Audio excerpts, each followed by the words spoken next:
Y'all, I am sweaty from all the work that we've been doing. We have a 12-acre farm here in Alabama, zone 7B and 8A, and it has been raining nonstop for the last 2 weeks. So the rain finally let up and gave us an opportunity to get out. That's why I'm so sweaty. So we're gonna show you 5 things to do on the farm after a heavy rain that will make your plants healthy, strong, and make your overall homestead healthy and better for it. Stay tuned.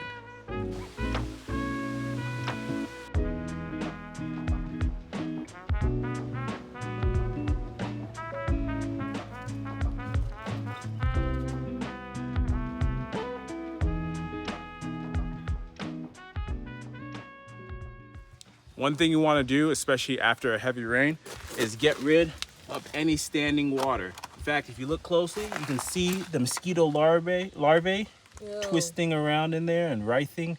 That's nasty. All right, so get rid of that standing water, dump it, spread it, use it over the garden. Just don't hoard it.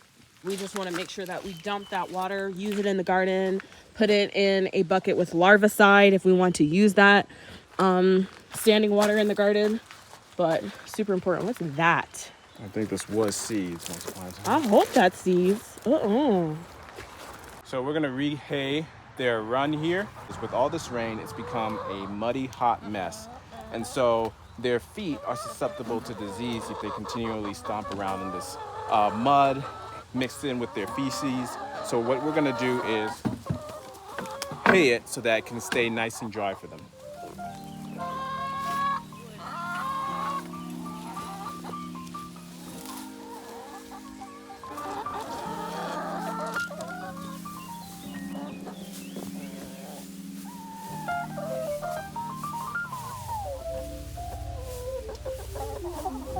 After all this rain that's muddied the pen, we're gonna give them some good dry. Here are mounds.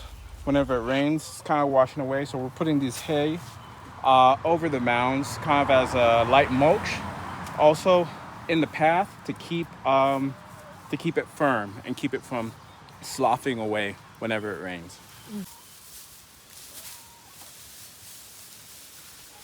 So I'm gonna keep the ridge open of my mounds, but I'm gonna put this over the sloping sides.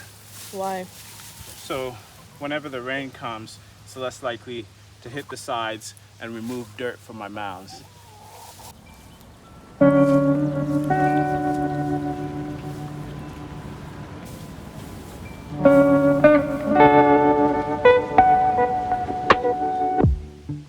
Another thing that we're gonna do after it rains is prune. I got my pruning shears here that I've disinfected in alcohol, and so important to do that so you're not spreading disease amongst all of your plants.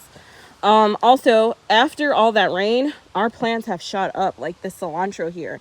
But this looks like it's about to go to seed, and we don't want that.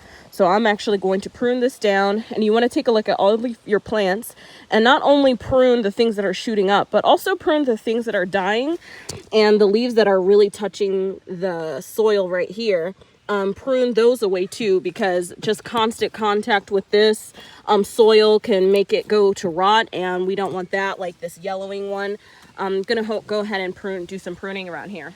Gonna help me prune this. I'm not sure exactly, but I'm seeing these big stalks here. I'm seeing how this is like going flowering already. Probably tastes like soap. Oh. Hopefully the rest of them haven't, as it goes to seed, the flavor profile gets stronger. Okay. So just cut at the base of the thick ones. Here? Yeah, we'll leave the new growth alone. And this one right here. Yeah. All right, now we got those long ones. Isn't it good? That's good stuff. Yeah, I'm gonna make a tea out of that orange mint. It is so good. Ooh, babe. Wow. Another thing he's doing right now is checking on our plants. Some of our young cucumbers, all that deluge of rain had pushed the soil down so much that it was exposing most of the plant. But I just reburied a portion of the stem to see if I can generate some root growth. Yeah, so they can look as good as their siblings over there. Ooh. I'm also gonna go out towards our other garden area and check on our plants. A lot of mildew on our zucchini here, but I actually use this spraying solution that I created with some neem oil, clove, peppermint, and some cayenne pepper extract mixed with some water, and I sprayed it on our plants. I'm going to prune some of these leaves because we don't want that to spread to the rest of our plant.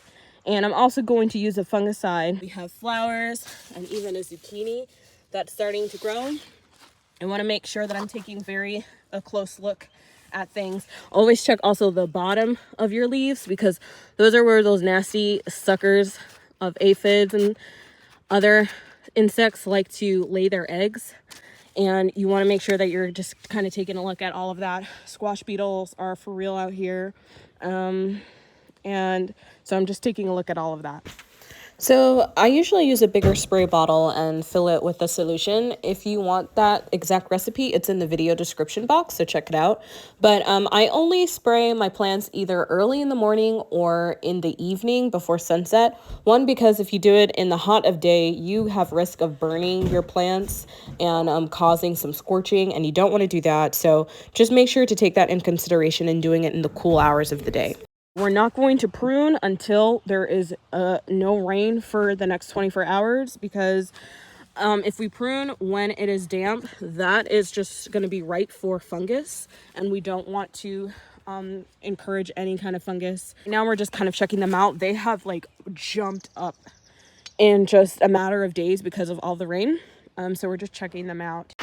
After the rain is also a great time to do some weeding, because the weeds just pop up right out of the ground.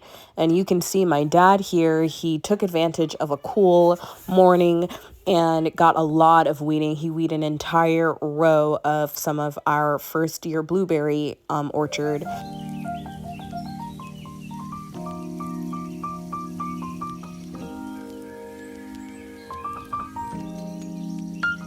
Homesteading is a lot of work, but today I believe that we got a lot done. We were able to show you guys some tips on what to do after all this rain that will keep your homestead and your plants healthy as possible. We got a lot of more work to do. We're gonna shut this video off and really get down to business.